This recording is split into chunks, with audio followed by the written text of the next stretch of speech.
새벽빛 묵상, 창세기 32장 1절에서 21절. 믿음의 중요한 덕목 중에 하나는 순종입니다. 그러나 하나님께서는 우리가 무조건 복종하거나 아무 생각 없이 순종하는 것을 원치 않으십니다. 하나님은 로봇을 원하시는 게 아니니까요. 하나님이 만드신 인간은 하나님의 말씀에 순종해야 하면서도 자유로운 존재입니다. 선악과마저도 따먹을 수 있는 인간이야말로 진짜 자유로운 인간이죠. 고민하고 선택해야 되는 인간입니다. 야곱의 이야기야말로 어떻게 우리가 순종하면서도 궁리하는 인간이 될 수 있는지를 보여줍니다. 야곱은 고향을 떠날 때 어머니 리브가의 뜻을 따라서 떠났지만 이제 집으로 돌아갈 때는 하나님의 뜻을 따라서 돌아갑니다. 야곱의 삶은 늘 두 세력 간의 갈등이었다라고도 할 수 있겠습니다. 야곱과 에서, 야곱과 라반, 라헬과 레아까지요. 대체 하나님께서 너무나 아름답게 또 조화롭게 만드신 두 사람의 관계가 깨어졌습니다. 아담과 하와의 관계가 깨어지자 가인과 아벨, 형제 간의 사이가 깨어졌습니다. 그 이후로 형제 사이에도 부모 자녀들 사이에도 갈등을 피할 수 없습니다. 성경은 나라와 민족 이전에 최소한의 두 사람을 중요하게 말씀합니다. 그 두 사람이 온전히 연합할 수 있다면 모든 관계는 온전해질 가능성이 있습니다. 그런 의미에서 야곱의 이야기는 정말 놀랍습니다. 결국에는 에서와 화해하고 얽혀 안고 울게 되죠. 그러나 그 과정은 쉽지 않고 오늘 그 과정을 자세하게 묘사하고 있습니다. 고향으로 돌아가는 길, 연세 많으신 부모님은 여전히 살아계실까? 형의 분노는 가라앉았을까? 여러 가지 생각이 있었을 겁니다. 그때 하나님이 먼저 찾아오십니다. 하나님의 사자들이 야곱을 만났습니다. 야곱이 그들을 보고서 하나님의 군대다 그리고 마하나임이라고 이름 짓죠.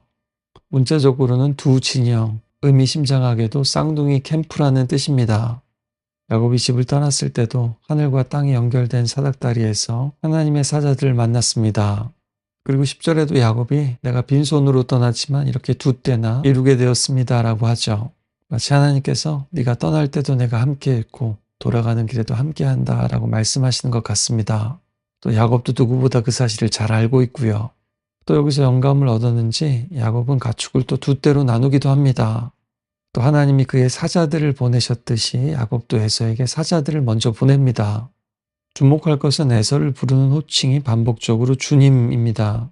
형님 앞에서 자신을 주의 종 야곱으로 낮춥니다. 야곱은 에서와 화해하고 에서와 재물을 나눌 용의가 있습니다. 하나님의 축복을 받아서 거부가 된 야곱은 기꺼이 형님에게 재물을 바치려고 합니다. 세상 사람들은 개처럼 벌어서 정승처럼 쓴다고 하는데 실제로는 그렇지 않은 경우가 많죠. 내가 이걸 어떻게 벌었는데 라는 마인드가 되기가 쉽습니다. 그러나 하나님의 은혜를 입은 사람들은요. 하나님께서 내게 이렇게 축복하셨는데 이렇게 베풀어 주셨는데 이렇게 책임져 주셨는데 내가 이런 거 하나 못할까라는 마음이 생깁니다. 하나님 앞에서도 인색하지 않고 사람들 앞에서도 쪼잔하지 않습니다. 그러려면 X가 중요한 게 아니라 하나님의 만나를 경험해야 합니다. 오늘 여러분에게도 그런 축복이 있으시길 바랍니다. 그런데요, 천사를 만났는데도 야곱은 여전히 두려워합니다. 평안해지지 않습니다. 야곱의 사자들이 돌아와서 형 에서가 400명을 거느리고 옵니다 라고 전했기 때문입니다. 아브라함의 집에서 훈련된 400명의 군사처럼 성경에서는 이 400명은 전형적인 게릴라 부대를 의미할 때가 많습니다. 에서의 반응이 적대적으로 보이는 겁니다.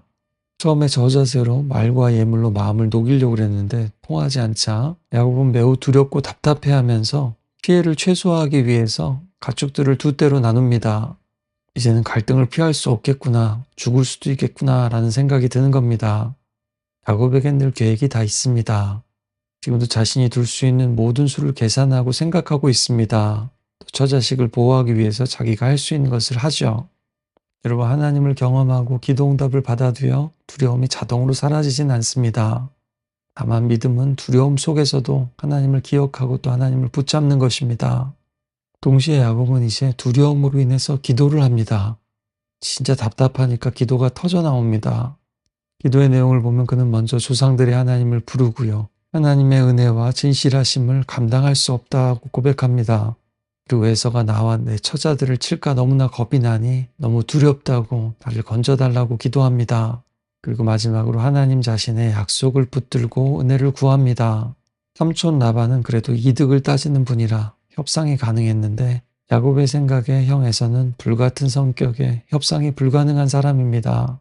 그래서 기도는요, 믿음 좋은 척 하는 게 아니라 진짜 두려움을 하나님 앞에 꺼내놓는 것입니다. 나의 현실을 하나님의 약속 앞으로 가지고 가는 겁니다. 기도를 하고 난 야곱이 힘이 났는지 또 태도의 변화가 보입니다. 형에게 보낼 예물을 아주 정성껏 고릅니다. 마치 남북 간의 황소 외교를 방불케 합니다. 이게 세상적으로 보면 딱 전략적인 뇌물처럼 보입니다. 그런데 야곱의 이 표현은 재물이라는 뜻입니다. 경쟁 관계에 있고 자신을 죽일지도 모르는 형을 이제 흔쾌히 섬기겠다, 손해보겠다, 드리겠다라는 태도입니다.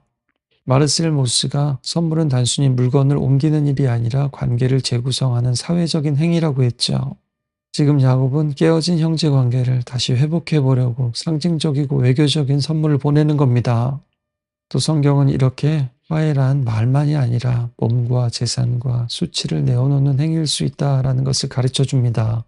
그는 엄청난 선물의 퍼레이드로 형의 마음을 녹이려고 합니다. 20절에는 내 앞에 보내는 예물로 형의 마음을 풀리라 라고 하죠.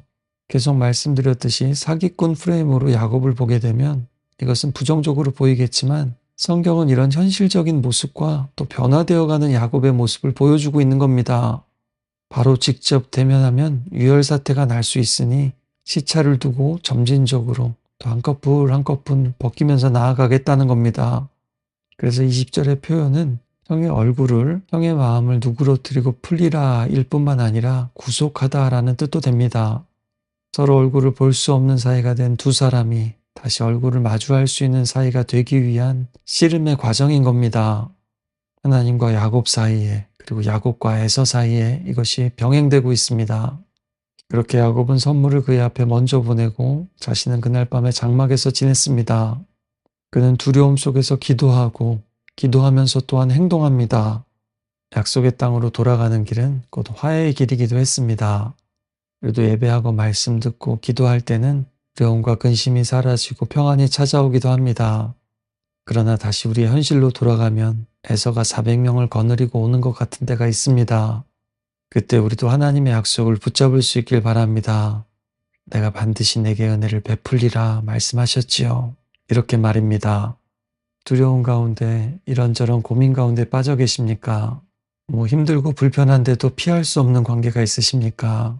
나의 가족과 삶의 터전을 위협하는 존재가 있습니까? 할 수 있는 것을 하십시오. 선하고 지혜로운 일을 하십시오. 그러나 먼저 하나님 앞에 또한 무릎 꿇고 기도하십시오. 하나님의 은혜를 기억하고 하나님의 약속을 붙들고 내 능력이 끝나는 자리에서 하나님이 일하시도록 기도하는 겁니다. 야곱의 하나님이 우리에게도 은혜와 그 진실하심을 베풀어 주실 겁니다.